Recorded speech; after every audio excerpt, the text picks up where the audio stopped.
Right after this intro, I'm going to talk about the 1955 movie Underwater, starring Richard Egan, Gilbert Roland and Jane Russell, directed by John Sturges and produced by Howard Hughes.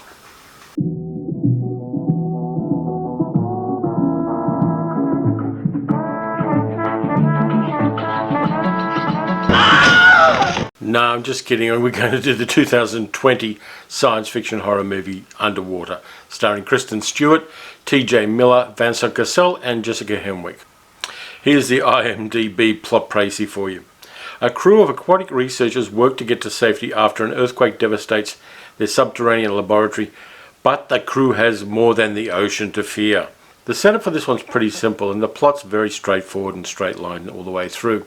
The surviving crew of an undersea mining rig have to get to safety. That's the bottom line of it. We start out with Kristen Stewart's character cleaning her teeth and rescuing a spider, and then the station starts collapsing. While they're getting to safety, they find out that there's something or a bunch of somethings underneath the ocean with them. Pretty simple setup, straight through line of plot, and it kind of works. There's something about a monster movie that you've got to love. We're kind of geared to it from childhood. We watch them on TV, on video, on streaming. We just like monster movies, and we're willing to give a lot of goodwill to a monster movie as well, just by the very fact that it's a monster movie. If it's a bad monster movie with a zipper up the back of the monster, we enjoy it.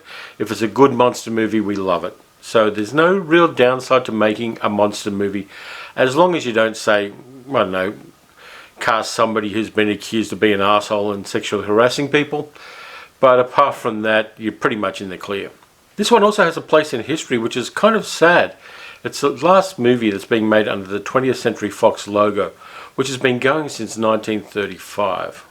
The reason for all this is that Disney bought Fox from Rupert Murdoch, evil villain that he is, and they've decided to rebrand the Fox thing to not say 20th Century Fox anymore. Disney is evil.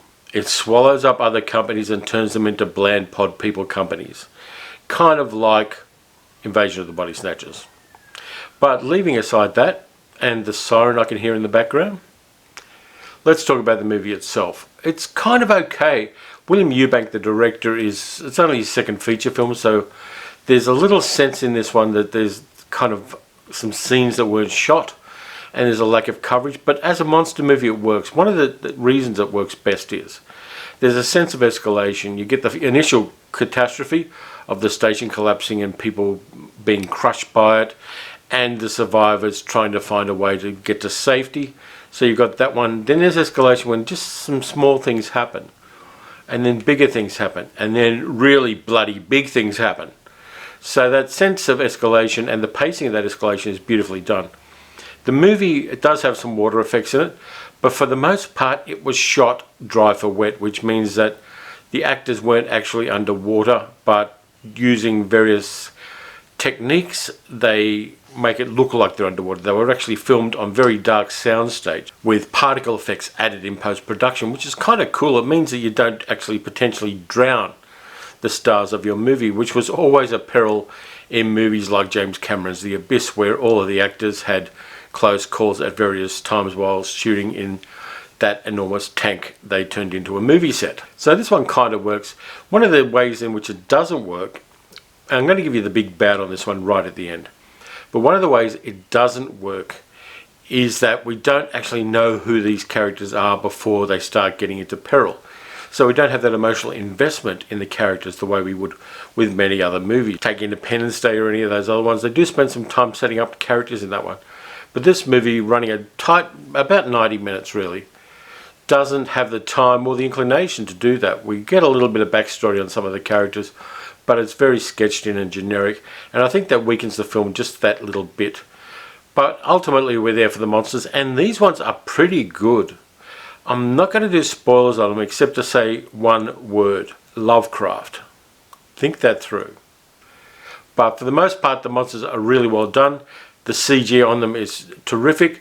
We don't see enough of the big bad, which is, you know, I always like to get a really clear view of the big bad, which is one of the problems I have with Cloverfield, for instance.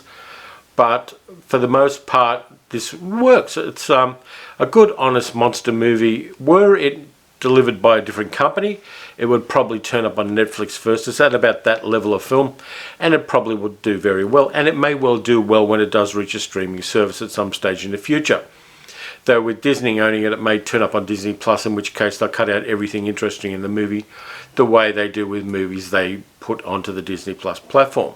Disney are the bad guys. I find it really interesting the way that actors like Kristen Stewart get a lot of crap for stuff they did early in their career.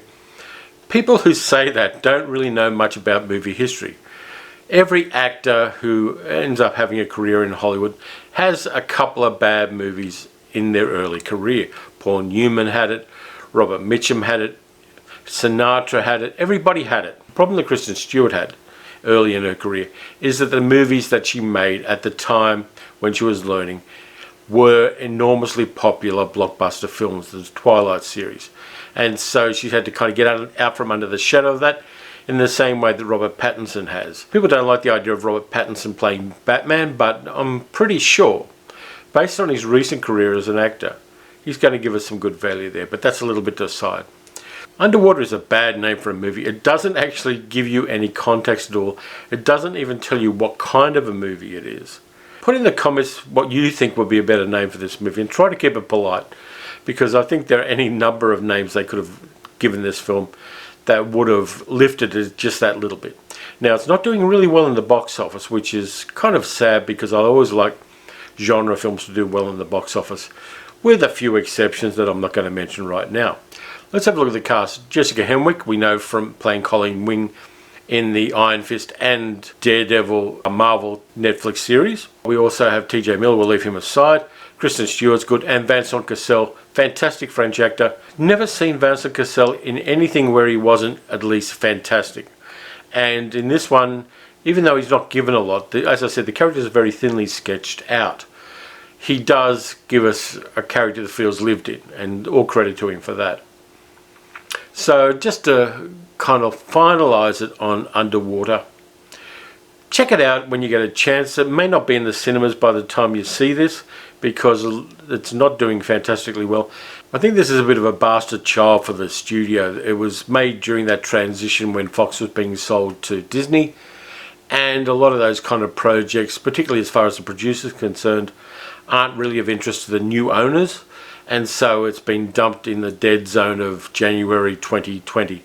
January is usually the time when they dump movies that they've spent a lot of money on, they want to get some money back on, but they don't really want to invest in, and they know they're not going to be up for awards, so they just throw them out to an audience and see whether it sticks.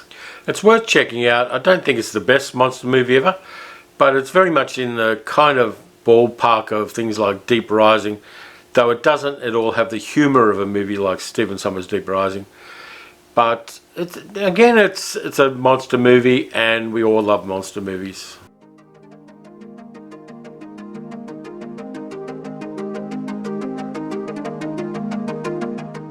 The other recommendation I'm going to do this time around is I've seen the first episode of Star Trek Picard with Patrick Stewart in it, and based on that and what a few friends have said about seeing the next 2 episodes after that, this is going to be a good Star Trek series.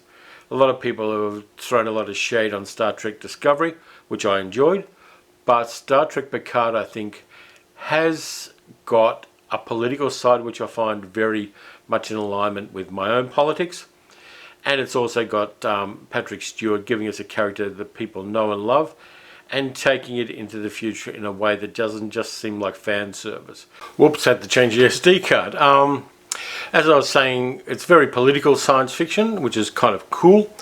And if you don't think Star Trek should be political, then maybe you should go back and look at the 1960s Star Trek, which was incredibly political. I enjoyed that first episode of Star Trek Picard, and I'm going to be looking at the future ones with great anticipation. So anyway, this time around, that is it. Underwater and Star Trek Picard. If you like this video, please throw a like and subscribe to the channel. Only about 12% of the people who watch these videos subscribe, so please get your finger out and do that. I'll be back next week with another video, and I am next week doing the 3 different iterations of the Magnificent Seven. I've already been working on that video, but it didn't get in time for this particular week. So next week I'm definitely doing the 3 different versions of Seven Samurai, Magnificent Seven, and Battle Beyond the Stars. I'll see you then. In the meantime, look after yourselves, watch some good movies, watch some bad movies, and maybe check out Underwater. I'll see you then.